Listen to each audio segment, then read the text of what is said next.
বন্ধুগণ, আমি শিশুদের বন্ধু, আমি যুবকদের ভাই, আমি বয়স্কদের সহযোদ্ধা, আমার বোনদের আমি ভাই।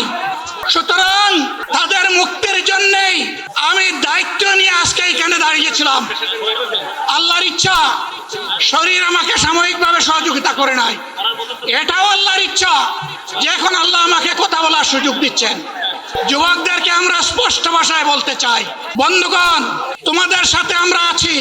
আমি আজকে জামাতের আমির হিসাবে এখানে কথা বলতে আসিনি। আমি এসেছি বাংলাদেশের 18 কোটি মানুষের একজন হয়ে কথা বলতে।